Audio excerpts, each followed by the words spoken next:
സെക്രട്ടറിയായി നിയമിതനാകുമ്പോൾ അദ്ദേഹത്തെക്കുറിച്ച് ഈ കഴിഞ്ഞ തെരഞ്ഞെടുപ്പ് കാലത്ത് വലിയ രീതിയിലുള്ള അധിക്ഷേപങ്ങൾ വന്നതാണ്. വ്യക്തിപരമായി തന്നെ വിമർശനങ്ങൾ വന്നതാണ്. തെരഞ്ഞെടുപ്പ് അട്ടിമറിക്കാൻ കൂട്ടുനിൽക്കുന്നു എന്ന തരത്തിലുള്ള വിമർശനങ്ങൾ അദ്ദേഹത്തിനെതിരെ ഉയർന്നതാണ്. മുഖ്യമന്ത്രിയുടെ സെക്രട്ടറിയായി രത്തൻ യു കേൽക്കർ എത്തുമ്പോൾ അത് ഏത് രീതിയിലായിരിക്കും പ്രതിപക്ഷ പാർട്ടികൾ അതിനോട് പ്രതികരിക്കാൻ പോകുന്നത്? വലിയ ചർച്ചയായ സ്ഥിതിക്ക് നമ്മൾ ആ ചാർട്ടേഡ് വിമാനയാത്രയിലേക്ക് കൂടി പോവുകയാണ്. പ്രതിപക്ഷ നേതാക്കളെയല്ല, DK ശിവകുമാറിനെയല്ല, സിദ്ധരാമയ്യയല്ല, NDAയുടെ ഭാഗമായ JDSന്റെ നേതാക്കളെയാണ്.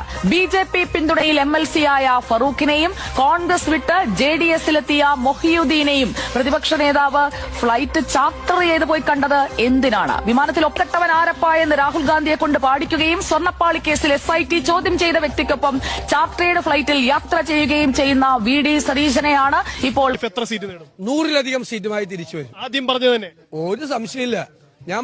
ഈ സാറാണ് ഈ മാല കൊണ്ടുവന്ന് കാണിച്ച് നമ്മളെയാണ് ചോദിച്ചത്. ഏതോ കള്ളനെ പിടിച്ചപ്പോ കൂട്ടത്തിൽ അയാൾ നമ്മളെ മാലയെ പണ്ട് മോട്ടിച്ചിട്ടുണ്ടെന്ന് സമ്മതിച്ചെന്ന്. ഏത് മാല? എപ്പോ പോയി? ആര് പൊട്ടിച്ചു? ഇത്ര ഒട്ടൊന്ന് മറന്നുപോയാ? ചേട്ടാ, അന്ന് രാത്രി പള്ളി പെരുന്നാളിന് നാടൻ കാണാൻ പോയിട്ട് വന്ന് എന്നോട് പറഞ്ഞില്ലേ എന്റെ മാല കാണാനില്ല, ആരോ പൊട്ടിച്ചെടുത്താണെന്ന്. നമ്മൾ ചോദിക്കാതെ തന്നെ സത്യം നമ്മളെ തേടി വന്നത് കണ്ടില്ലേ? മാല, രാത്രി, പള്ളിപ്പെരുന്നാള്, നാടകം ഒക്കെ കണക്റ്റഡ് ആയില്ലേ? That's it. മുഖ്യമന്ത്രിയുടെ സെക്രട്ടറിയായി ഡോക്ടർ രത്തൻ യു കേൽക്കറിനെ നിയമിച്ചു. മുഖ്യ തെരഞ്ഞെടുപ്പ് ഓഫീസറുടെ ചുമതല വഹിച്ചു വരവെയാണ് പുതിയ തസ്തികയിലേക്കുള്ള നിയമനം. നിയമനവുമായി